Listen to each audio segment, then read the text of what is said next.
បានសួស្តីបងប្អូនសម្រាប់បងប្អូនចង់បានសាប់សុតຂະຫນາດធំមកគ្រាប់បាទឬខ្លាំងជំនួយជាមួយ speaker បាទវ៉ាលីឬក៏បាសឡានបងប្អូនដែល stir អីបងប្អូនអាចទិញឈុត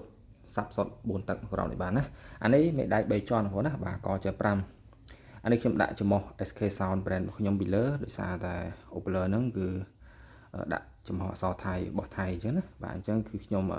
ដូរចំហថ្មីហើយគ្រឿងយើងអត់បានដូរទេណាយើងបិទតែចំហថ្មីកុំឲ្យបងប្អូនតោះចិត្តឃើញអក្សរថៃប៉ុណ្ណាណីអញ្ចឹងណាបាទទាំងដែលវ៉ាន់ថៃទីផ្សារពេញទឹកពេញដីដាក់ម៉ាកមកកណោបងប្អូនអត់ស្គាល់អត់ម៉ត់ទេដល់ពេលឃើញខ្ញុំផុសឲ្យវ៉ាន់មកក្របនឹងមានអក្សរថៃនិយាយច្រំដែរអញ្ចឹងខ្ញុំបិទចំហនឹងចោលទៅណាបាទហើយគុណភាពនៅល្អដដែលហើយបច្ចេកទេសការរៀបចំធុងគ្រឿងភ្លីអីគឺ style របស់យើងដែល like Opler ហ្នឹងគឺ Opler របស់ថៃណាបាទហ្នឹងហើយជាឲ្យបងប្អូនកុំឲ្យថាខ្ញុំកុហកបោកប្រាស់បងប្អូនអីណាបាទអញ្ចឹងបិទសំណាញ់មកស្អាតអានេះ4ទឹកមេដៃ220ក្រាស់3ជាន់ណាបាទតម្លៃវាខ្ញុំផុសលក់ថ្ងៃមុន560បើសិនជាបងប្អូនចាប់អារម្មណ៍ខ្ញុំមានតម្លៃពិសេសជូនណាបងប្អូនអាចឆាតទៅមកឲ្យប្រេខ្ញុំប្រើប្រេ DM បាទហើយផ្នែកខាងក្រោយនេះបាទផ្នែកក្រោយវាមានដូចភ្លើងឆ្នាំងបាយយើងចូលភ្លើងរត់ហ្នឹងបាទកង្ហាល2បឺតផ្លុំហើយកងតាក់ខ្ញុំធ្វើ2សម្រាប់ដំណើរការអំភ្លីសាប់ខាងក្នុងហើយនឹងប្រេហើយមួយទៀតកងតាក់អំពូលយើងចង់បើកក៏បើកទៅមិនចង់បើកក៏បិទទៅណាបាទហើយរុនសលេងចេញចូលយើងប្រើដោយផ្កាច័ន្ទវាមាន input និង output អញ្ចឹងបងប្អូនប្រើពី speaker បាសវ៉ាលីបងប្អូនយើងចូលទៅ input អញ្ចឹងទៅណាបាទដល់ពេលបងប្អូនចង់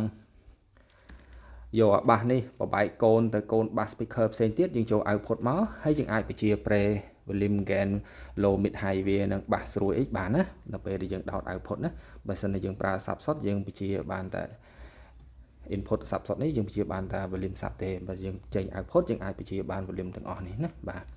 ហើយ ampli សាប់របស់ខ្ញុំ ampli សាប់ខាងក្នុងនេះតដិតខ្ញុំដាក់ ampli DV 3005ណា DV 3005ហើយដុំភ្លើង200អេម្ពែណាបាទដុំភ្លើង200អេម្ពែអញ្ចឹងសម្រាប់សាប់សុតមួយគ្រាប់នេះគឺពេញកម្លាំងបបោហូហេណាបាទអញ្ចឹងគឺអេមសេមហើយបងប្អូនណាបាទហើយតម្លៃខ្ញុំមានតម្លៃពិសេសជូនណាបាទបន្ទាប់ពីខ្ញុំបិទ decor ចំហហើយណាបងប្អូនដែលត្រូវការអាចតាក់ទងឆាតមកតម្លៃមិនថ្លៃទេខ្ញុំនិយាយថាមិនថ្លៃ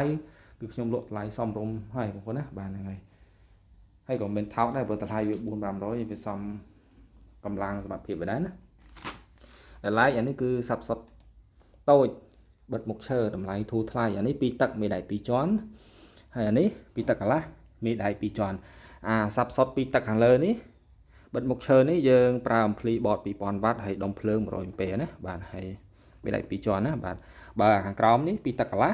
មេដៃ170 2ជាន់អានេះមេដៃ170មេដៃធំក៏ជា5ហើយអំភ្លីប្រហែលគ្នាដុំភ្លើងប្រហែលគ្នាហើយបិទមុខឈើដូចគ្នាតម្លៃតែ100ជាងទេបងប្អូនណាបាទ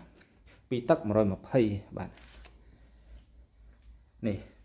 ហើយមានកង្ហាល2ទៀតណាបងប្អូនណាបាទខ្ញុំដាក់កង្ហាលឲ្យ2ណាបាទអា2ទឹកខ្ញុំដាក់កង្ហាល2ដែរហើយកង្ហាល8ហ៊ុនទៀតដាក់កង្ហាលធំមកហើយបឺតបក់ផ្លុំស្អាតណាកងតាក់បិទបើកឲ្យដោយភ្លើងនេះអំភ្លីដូចគ្នាបងប្អូនណាបាទអំភ្លីដូចគ្នាបាទអញ្ចឹងបងប្អូនចង់ប្រើភ្លើងដោតតាមនឹងមកហើយបើសិនបងប្អូនចង់ប្រើអាគុយយើងតបោកដកតាមនឹងមកណាបាទអញ្ចឹងយើងប្រើពីរផ្លូវបានអានេះណាខ្ញុំរៀបបានជាប្រើភ្លើងអាគុយខាងក្រៅក៏បានយើងប្រើភ្លើងដោតខាងនឹងក៏បានហើយដុំភ្លើងខ្ញុំដាក់100អេម្ពែស៊ីននៅក្នុងណាបាទឈុតតូចៗហ្នឹង100អេម្ពែអត់ដាក់62អីទេណាបាទហ្នឹងហើយតម្លៃវា2ទឹក120បាទ2ទឹកកន្លះតម្លៃប្រហែលចេះមកអធិស្ឋានខ្ញុំភ្លេចណាចាំមើលបងប្អូនចាប់អារម្មណ៍សួរមកខ្ញុំមើលតម្លៃមិនអត់ឲ្យណាបាទហ្នឹងហើយ